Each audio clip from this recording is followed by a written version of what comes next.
Petite, je rêvais déjà de la France. Avec ma cousine, on se disait que si un jour on partait dans un autre pays, ça sera la France. Je me suis enfuie.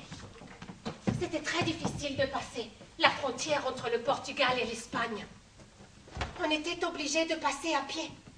On était obligé de passer dans une rivière avec de l'eau jusqu'au cou.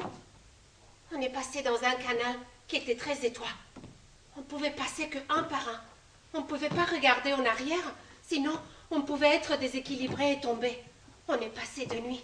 J'avais très peur. En Espagne, il y avait un couple de Portugais qui m'attendait après la frontière avec une voiture. J'étais toute mouillée. On les payait. J'ai payé cher. C'est ma cousine de France qui m'avait prêté l'argent. Quand je suis arrivée en France, j'ai téléphoné à mes parents. Maman? Alors, tu es toujours chez Amalia? Non, maman. Je suis en France. En France? Pardonnez-moi de m'être enfuie, mais c'est mon rêve. Mais qu'est-ce qu'elle a fait? Mais qu'est-ce qu'elle a fait? Ils avaient peur pour moi parce qu'ils n'étaient jamais sortis du pays. C'était le seul moyen. C'est un beau pays. C'est un jardin merveilleux. Mais Lara! La cousine de France m'a trouvé un travail. Je vais pouvoir vous aider. Mon frère et ma sœur vont pouvoir faire des études. Il ne faut pas qu'ils aient la même vie que moi. Il faut qu'ils aient une meilleure vie que nous. Maintenant, je suis grand-mère. J'ai 3 enfants, 4 petits-enfants. C'est pour ça que je veux laisser des traces. C'est pour mes enfants, c'est pour notre mémoire collective. Alors j'écris, mais c'est dur, c'est dur. Ce qui est difficile, c'est la recherche de mes racines, de cette histoire qu'on m'a volée, parce qu'on a beau se dire. Mais tu es française. Ton éducation est française. Quand je me regarde dans un miroir, je ne suis pas blanche. La France, c'est mon pays. C'est le pays dans lequel j'ai grandi. Pendant toutes ces années, j'ai pas du tout pensé que je pouvais être immigrée. Là-bas, en Indochine, mes racines étaient françaises, toute ma culture était française, donc je ne me suis jamais posé la question. L'année dernière, j'ai voulu renouveler mes papiers à la préfecture. Prouvez-nous que votre père et son père, votre grand-père, étaient français. Écoutez, on ne m'a jamais demandé ça. En plus, j'ai été élue de la République pendant 2 mandats. J'ai tenu les bureaux de vote et jamais personne ne m'a demandé de prouver que mon père et mon grand-père étaient français. C'est nouveau. Depuis la loi de février 2006, c'est obligatoire, il faut remonter sur 2-3 générations. Eh bien, écoutez, ça va être très difficile parce que mon père est un enfant qui a été trouvé dans des rizières. Mon père était un enfant trouvé. Ça a duré très longtemps. Il faut aller au tribunal. Et au tribunal? C'est comme ça maintenant. Enfin, comment ça se fait depuis le temps? Mais quelle humiliation! Mais nos parents, nos grands-parents ont déjà vécu des frustrations, des humiliations. Il faut que ça continue encore avec nous. Bon, écoutez, moi je suis française de père en fils. Enfin, de père en fille, je vais dire. Mais vous connaissez pas les accords de Genève? Les accords de Genève? Mais qui les a lus, les accords de Genève, franchement? Il faut se battre. La France, pour moi, c'est l'avenir de mes filles. Et qui nous donne les papiers, hein? C'est pas pour nous. C'est pour les enfants de la France. C'est pour l'avenir de la France. On a peur, hein? On a peur du flic, peur du contrôle de papier, tout ça. Et qui a fait ça? Ah bah je leur tire mon chapeau, hein?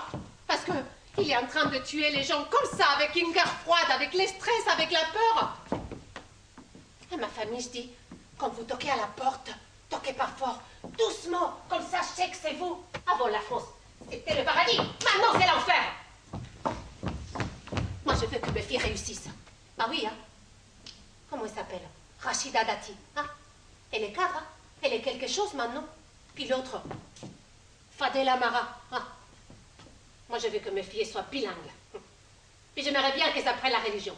La religion, on peut l'apprendre en français ou en arabe. J'aime pas le racisme. Puis je voudrais pas qu'elles fassent le ménage. Hein. Oh non, jamais de la vie, jamais de la vie. Mais il faut donner une chance aux jeunes. Sinon, ça va éclater un jour. Moi, tout ce que je veux, c'est mes papiers. Moi, j'ai quitté le Mali pour une seule raison. Avoir des enfants. Ben, j'avais 29 ans, puis j'avais toujours pas d'enfants, alors que en Afrique, le fruit du mariage, quand même. Toujours pas d'enfants? Mais qu'est-ce que tu nous fais un petit? Ça n'arrivait pas. Ça n'arrivait pas, alors les gens commençaient à s'inquiéter. Toujours pas. C'est pas normal, hein? J'ai fait toutes les analyses. Fallait faire une intervention. Tu fais surtout pas ça en Côte d'Ivoire. J'ai une copine qui est partie là-bas. Après, elle est allée en France et lui a dit, mais madame, on vous a coupé l'utérus. Alors, tu vas surtout pas en Côte d'Ivoire, tu vas en France. Mais moi, je voulais pas quitter le Mali. J'avais un bon job, j'étais bien payée. Mais finalement, ce désir d'enfant, mais il a eu le dessus sur toutes mes ambitions. Donc, je suis venue en France pour avoir des enfants. Maintenant, je vais demander la nationalité française. Ses rapports à mes enfants pour qu'ils ne se sentent pas exclus. L'idéal, c'est qu'ils fassent de belles et grandes études. Et ça, au Mali, eh ben, c'est pas possible. Ah, moi, ici, je vais pas cracher dans la soupe. Parce que, comme on dit chez nous, t'arrives dans un village, tu trouves tout le monde assis. Tu te lèves, tu veux qu'on te voie. Ah, moi, je vais faire tous mes efforts. Je vais bien apprendre, bien comprendre. Je vais me fondre dans la population. Parce que j'arrive dans un pays démocratique.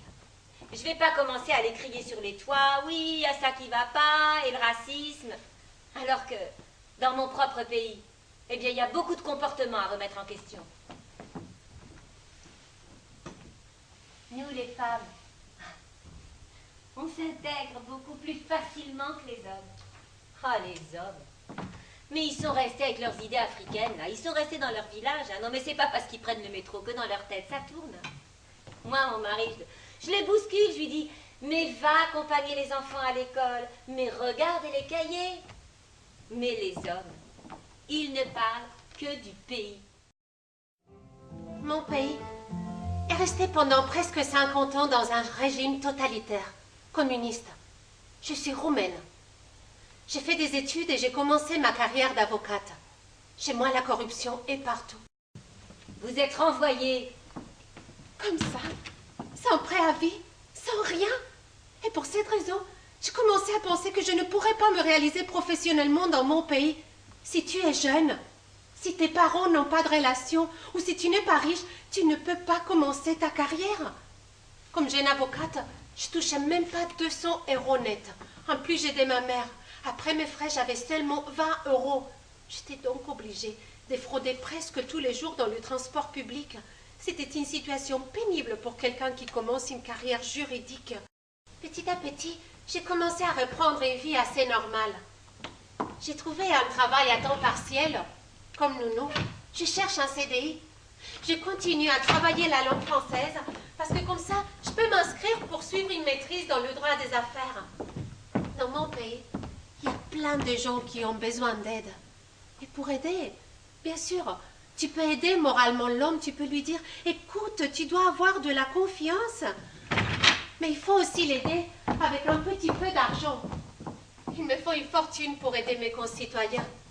Pas que mes concitoyens, parce que dans le monde, il y a plein de gens qui ont besoin d'aide.